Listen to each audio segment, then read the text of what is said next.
The day I found out my parents had forged my signature to sell my house, I was sitting in a sterile hospital room watching my husband Michael breathe through a ventilator.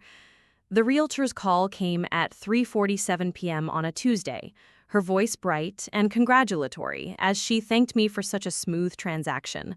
She went on about how wonderful it was that I was helping family, how touching it was to see such generosity during difficult times. I didn't understand a single word she was saying until she mentioned the address. My address. Before we jump back in, tell us where you're tuning in from, and if this story touches you, make sure you're subscribed, because tomorrow, I've saved something extra special for you. The house Michael and I had spent 3 years renovating with our own hands, the place where we'd planned to grow old together, watching Arizona sunsets from our back patio. Gone. Sold for $500,000 to fund my sister Jessica's dream wedding, and I didn't know it had happened until the papers were already signed. The thing about growing up as the reliable daughter is that nobody ever sits you down and explains the rules. They don't hand you a manual that says you'll spend your entire childhood being the emotional cushion for everyone else's storms. It just happens, one small sacrifice at a time until you've forgotten there was ever a version of yourself that mattered. My sister Jessica came into the world 5 years after me, and from the moment she drew her first breath, the gravitational pull of our family shifted entirely in her direction. She was the baby, the delicate one, the daughter who needed protecting from every harsh word and disappointed glance. I became the steady one, the mature one, the daughter who could handle whatever life threw at her without complaint. Patricia, my mother, had this way of looking at me whenever Jessica fell apart over something trivial. It wasn't anger exactly, more like patient expectation. She'd tilt her head just slightly, eyebrows raised, and I'd know what was coming. Emma, you know how sensitive she is. Emma, you're so much stronger than she is. Emma, can't you just let this one go? And I always did. Not because I wanted to, but because the alternative meant watching my mother's face crumple with disappointment, meant hearing my father, Robert, sigh that deep, exhausted sigh that made me feel like I was adding weight to an already impossible burden. The pattern became so natural that I stopped noticing it was happening. When Jessica broke my favorite ceramic horse when I was 12, I cleaned up the pieces without a word. When she borrowed my homecoming dress and returned it with wine stains, I bought stain remover and never mentioned it. When she used my college savings to pay for a semester abroad in Italy because she'd spent her own money on clothes and concert tickets, I took out additional loans and worked double shifts at the campus bookstore. Each time my parents looked at me with such genuine gratitude, as if I'd performed some noble act of sisterly love instead of simply absorbing another small injustice. By the time Jessica and I were adults, the dynamic had crystallized into something unbreakable. She was the daughter who needed rescuing, and I was the daughter who did the rescuing. She was the one who called home crying about job interviews gone wrong, relationships that didn't work out, apartments she couldn't afford. I was the one who figured things out quietly, who solved problems without broadcasting them, who made decisions and lived with the consequences without asking anyone to carry the weight. Our parents saw this as proof of our different natures, evidence that Jessica needed more support and I needed less. They never seemed to consider that maybe I just learned early that needing things was a luxury I couldn't afford. The house in Arcadia became mine through Michael's family, but it felt like ours from the moment we walked through the front door. His grandmother, Rosa, had lived there for 43 years, raising 6 children in its sun-filled rooms and desert-landscaped yard. When she passed away at 91, she left the property to Michael with the understanding that he'd love it the way she had. The place needed work, serious work. The original terrazzo floors were cracked and stained, the kitchen hadn't been updated since the 70s, and the master bathroom had avocado green fixtures that belonged in a museum. But it had good bones, character, and enormous windows that framed the McDowell Mountains like living artwork. Michael and I spent our first 3 years of marriage transforming that house into something magical.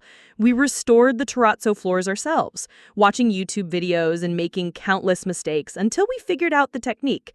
We gutted the kitchen down to the studs and rebuilt it with whiteout cabinets and granite counters we picked out together at the stone yard.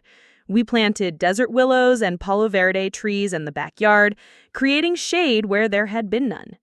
Every weekend was another project, another room, another dream made tangible with our own hands. The house wasn't just where we lived, it was physical proof of what we could build together. Those were golden years, though I only recognize them as such now, looking backward through the lens of loss. Michael would wake up early on Saturday mornings and make coffee while I slept in. I'd find him on the back patio with 2 mugs and the newspaper, already planning whatever project we'd tackle that day. He had this way of making work feel like play, turning every frustrating setback into a story we'd laugh about later. When we accidentally painted the guest room ceiling bright orange instead of the cream color we'd intended, we declared it our sunset room, and we left it that way for 2 years before finally repainting it. During those renovation years, my family's dynamic played out in predictable ways. Jessica would visit sporadically, always with some drama that required immediate attention and endless discussion. She'd walk through our construction zones making comments about dust and noise, questioning our color choices, suggesting we hire professionals instead of doing everything ourselves. She never offered to help, never picked up a paintbrush or held a measuring tape. She'd arrive when the work was done, take photos of our latest accomplishment for her social media, and leave before any cleanup needed to happen. My parents visited more regularly, but with a similar energy. They were proud of what Michael and I were accomplishing, genuinely impressed by our handiwork and vision, but their praise always came with subtle undertones of concern about Jessica. Had we considered how much money we were spending on renovations when Jessica was struggling to make rent? Were we sure it was wise to tie up so much equity in home improvements when Jessica might need help with her student loans? They never directly asked us to help her financially, but the implications hovered in every conversation like dust motes in afternoon sunlight. Michael noticed what I'd trained myself not to see. After Jessica's 3rd visit in 2 months, each one ending with her in tears over some manufactured crisis that required my parents' immediate attention and financial assistance, he sat me down at our newly installed kitchen island with a cup of coffee and a gentle but firm expression. "Emma, do you realize they only call you when they need something?" I started to protest, to explain about family obligations and Jessica's sensitive nature, but he held up a hand to stop me. Preparing and narrating this story took us a lot of time, so if you are enjoying it, subscribe to our channel. It means a lot to us. Now back to the story. When was the last time your mother called just to ask how you're doing? Not because Jessica needed something, not because they had news to share, just to check in with her daughter. I sat there for several minutes, coffee growing cold in my hands, trying to remember a single conversation with my parents that hadn't somehow revolved around Jessica's latest emergency or accomplishment. The silence stretched between us, heavy with realization I wasn't ready to fully accept. "They love me," I said finally, though the words felt thin and defensive. "I'm sure they do," Michael replied, reaching across the counter to cover my hand with his. "But love isn't just a feeling, Emma. It's also action, and their actions tell a pretty clear story about who matters most in your family." I didn't want to hear it then. Couldn't afford to let those thoughts take root. Accepting Michael's perspective would have meant acknowledging that I'd spent 28 years participating in my own diminishment, that I've been so busy proving I didn't need anything that I'd forgotten I was allowed to want things. So I pushed his observations away, changed the subject, and continued pretending that being the strong one was a blessing instead of a burden. The diagnosis came on a Thursday in March, delivered by Dr. Chen in the oncology wing of Banner University Medical Center. Michael had been experiencing stomach pains for months, dismissing them as stress from a new project at work. When the pain became unbearable and he started losing weight, I finally convinced him to see our family doctor. One CT scan led to another, then to biopsies and blood work and a series of appointments with specialists whose expressions grew more grave with each test result. Pancreatic cancer, stage 4. The words hung in the air between us like a death sentence, which, according to Dr. Chen, was essentially what they were. 6 months, maybe less. There were treatment options, but they would buy time, not save his life. We could hope for a year if we were lucky and aggressive with chemotherapy. We could hope for quality time if we focused on comfort care. But hope for a cure? That ship had sailed before we even knew we were drowning. The first person I called was my mother. I sat in the hospital parking lot, hands shaking as I dialed her number, needing to hear her voice tell me everything was going to be okay. She answered on the third ring, sounding distracted and slightly impatient. "Emma? What's wrong?" "I'm at the bridal shop with Jessica. We're running late for her final dress fitting." I tried to speak, but the words stuck in my throat like gravel. I could hear Jessica's voice in the background, animated and excited, discussing bustles and alterations with someone I couldn't identify. "Mom," I managed finally. "Michael's sick. Really sick." The pause that followed lasted perhaps 3 seconds, but it felt like hours. When she spoke again, her voice had shifted into crisis management mode, the tone she used when Jessica had problems that needed immediate solving. "How sick? What kind of sick?" "Cancer. Pancreatic cancer. Stage 4. Another pause, shorter this time, followed by a sharp intake of breath. "Oh, honey. Oh, Emma, I'm so sorry. But you know what? Medical technology these days is incredible. Look at your Aunt Sandra. She had breast cancer 10 years ago and she's fine now. You can't give up hope." I wanted to explain that pancreatic cancer wasn't breast cancer, that the statistics were brutal and the prognosis was essentially hopeless. But before I could speak, I heard Jessica's voice getting louder in the background. "Mom, they need to know about the bustle right now. The seamstress is waiting." "Just a minute, sweetheart," my mother said, but not into the phone. Then back to me. "Emma, I hate to cut this short, but we're in the middle of something time-sensitive here. Can I call you back later tonight? We need to talk about this properly, and I can't focus with everything going on here." She hung up before I could respond. I sat in that parking lot for 20 minutes, staring at my phone, waiting for her to call back with the comfort I needed. The call never came. That evening, Michael found me sitting on our back patio, watching the sunset behind the mountains we'd fallen in love with together. He lowered himself carefully into the chair next to mine, moving with the deliberate slowness that had become necessary since his diagnosis. We sat in silence for several minutes, watching the sky turn from gold to pink to deep purple. "Did you tell them?" he asked, finally. I nodded, not trusting my voice to remain steady. "How did they take it?" "They were at the bridal shop with Jessica. Mom said she'd call me back later to talk properly." Michael was quiet for a long time, processing this information. When he spoke again, his voice was gentle but firm. "Emma, I need to ask you something, and I need you to really think about your answer." I turned to look at him, noting how the weight loss had sharpened his features, making his eyes seem more large and intense than before. "If something happens to me," he said, "if I don't make it through this, what do you think your family will do?" The question caught me off guard. "What do you mean?" "I mean, when you need them most, when you're grieving and lost and trying to figure out how to keep going, do you think they'll be there for you? Or do you think they'll find ways to make your tragedy about Jessica's needs?" I wanted to be offended by the question, wanted to defend my family's capacity for love and support, but sitting there in the desert twilight, facing the reality of losing the one person who had ever put me first, I couldn't summon the energy for denial.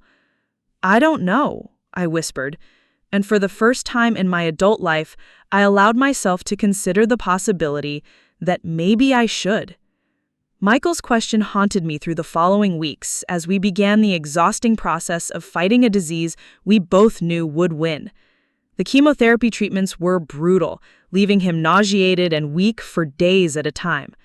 I took family medical leave from my job at the architectural firm to become his full-time caregiver, driving him to appointments, managing his medications, and trying to maintain some semblance of normalcy in a world that had suddenly become foreign and frightening. During those early treatment weeks, my family's response to our crisis crystallized into a pattern that felt sickeningly familiar, yet somehow more painful than anything I'd experienced before. My parents called dutifully every few days, asking about Michael's condition with genuine concern in their voices. They sent flowers to the hospital and offered to bring meals when he was too sick to eat. On the surface, they appeared to be exactly the kind of supportive family anyone would want during a medical emergency. But underneath their well-meaning gestures ran an undercurrent of expectation that became impossible to ignore. Every conversation somehow circled back to Jessica and her wedding planning stress. My mother would spend 15 minutes asking detailed questions about Michael's latest test results, then seamlessly transition into discussing how overwhelmed Jessica was feeling about centerpiece choices or menu selections. My father would express heartfelt sympathy for what we were going through, then mention how important it was for the family to stay positive because Jessica needed everyone to be strong for her big day. The wedding was still 8 months away, but it dominated every family interaction with the gravitational force of a black hole. Jessica had always been dramatic about major life events, but her engagement had elevated her emotional intensity to new heights. Every decision required extensive family consultation. Every vendor meeting became a crisis if things didn't go exactly as she'd envisioned. Every minor setback triggered tearful phone calls to our parents, who would drop whatever they were doing to provide comfort and solutions.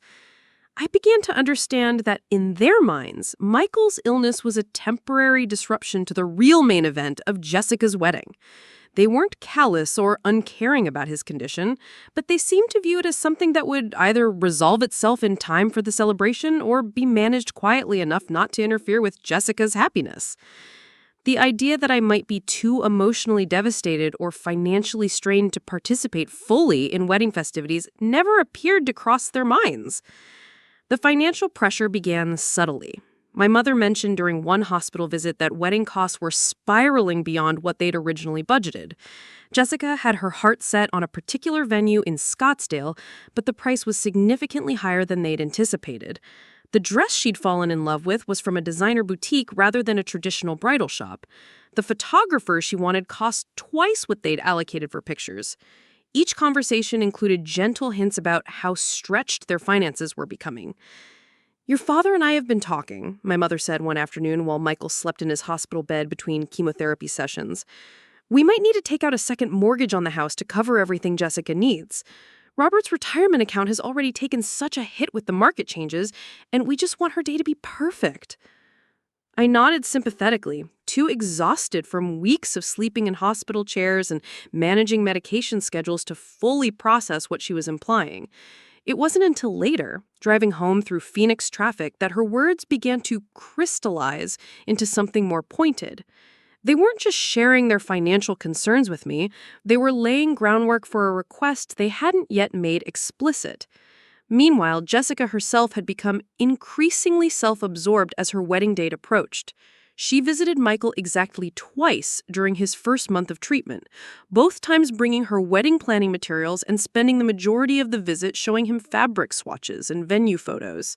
She seemed genuinely incapable of recognizing that a man fighting for his life might not be the ideal audience for discussions about whether her bridesmaids should wear dusty rose or mauve.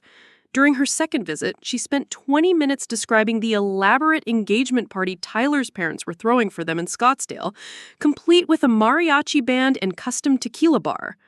Michael listened politely, occasionally nodding or making appropriate responses, but I could see the exhaustion in his eyes. When she finally left, promising to come back soon, but failing to specify when, he looked at me with an expression I'd never seen before. "Does she know I'm dying?" he asked quietly. The question hit me like a physical blow, because the honest answer was, yes, she knew, but she didn't seem to understand what that knowledge should mean. In Jessica's world, other people's tragedies were temporary inconveniences that shouldn't interfere with her happiness.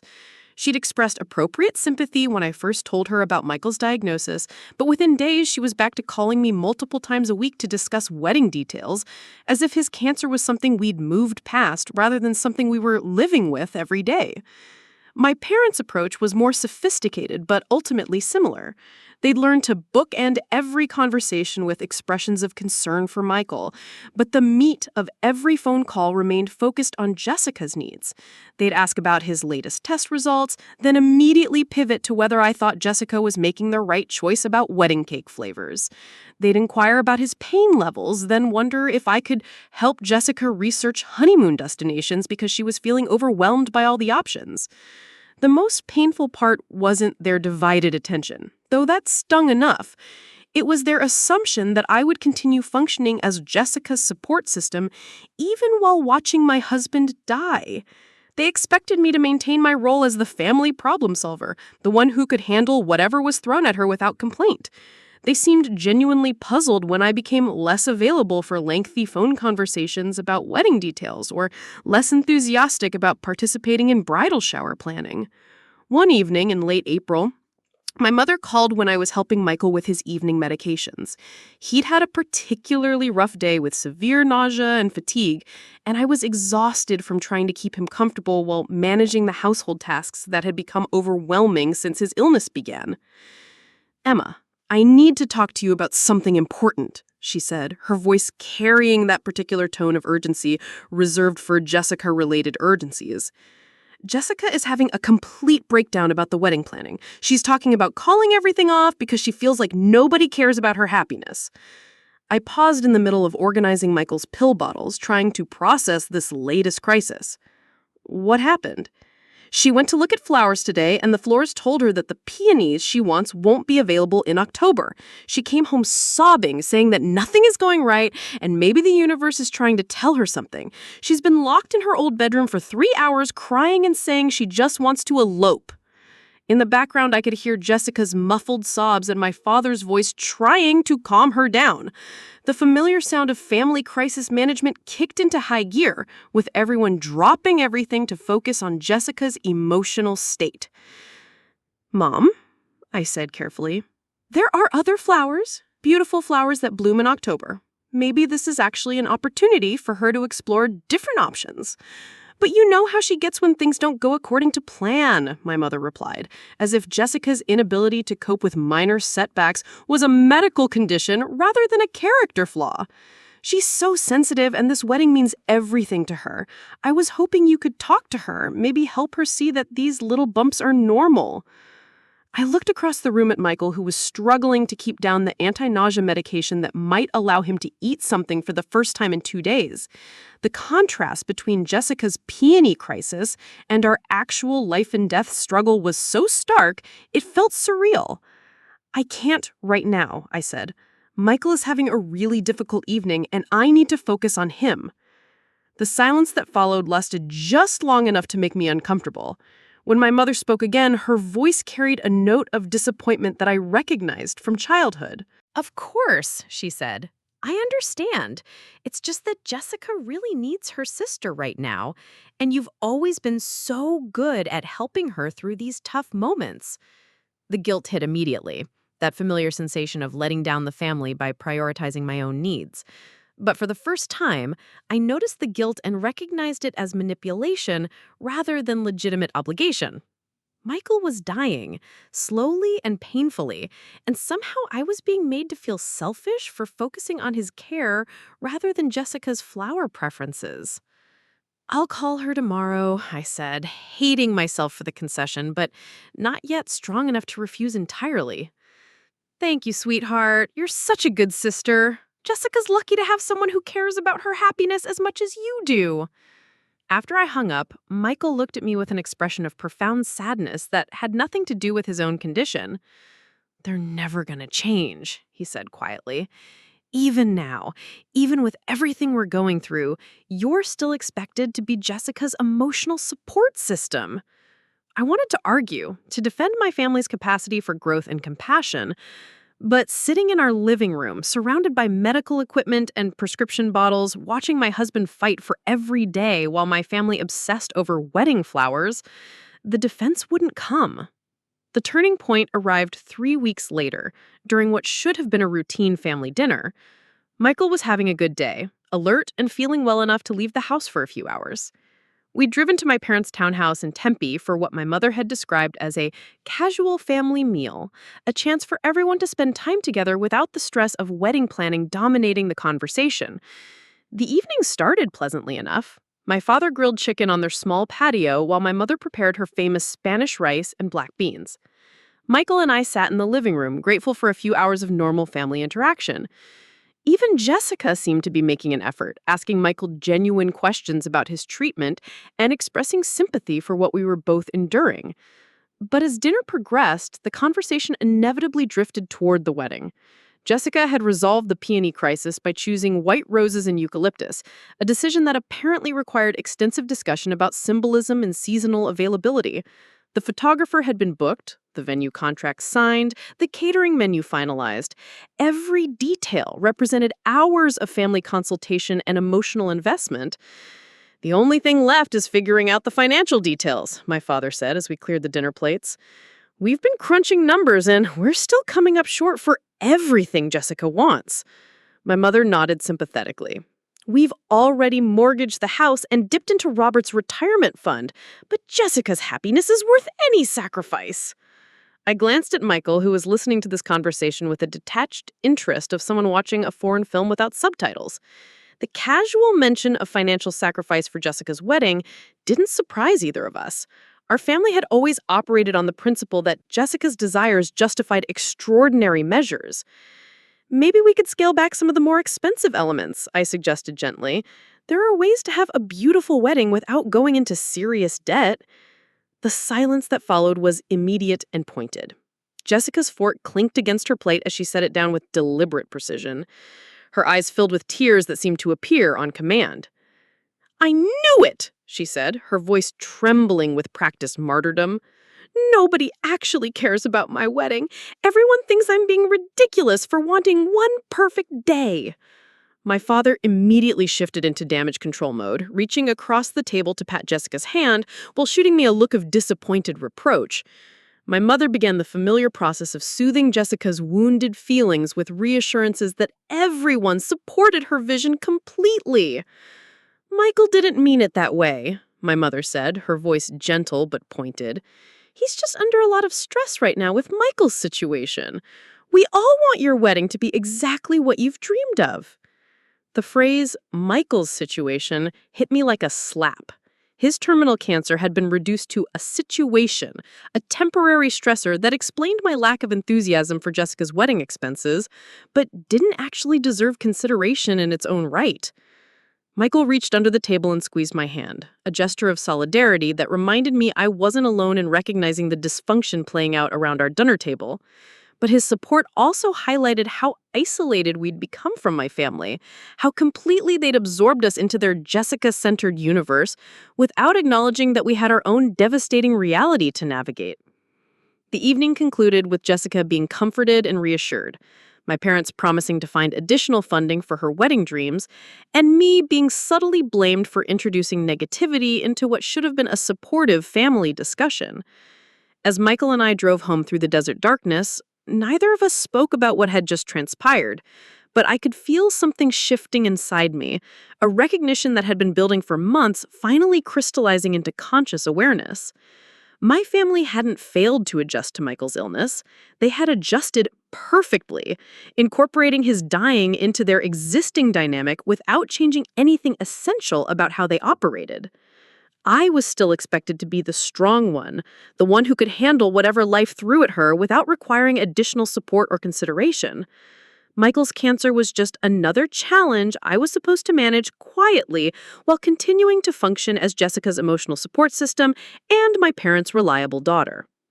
That night, as I helped Michael settle into bed with his arsenal of medications and monitoring equipment, he looked at me with an expression of profound clarity that had become more frequent as his physical condition deteriorated.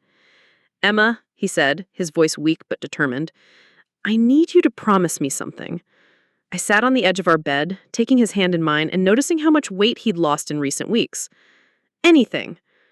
When I'm gone, don't let them take everything from you. Don't let them convince you that grieving me is selfish because it interferes with Jessica's happiness.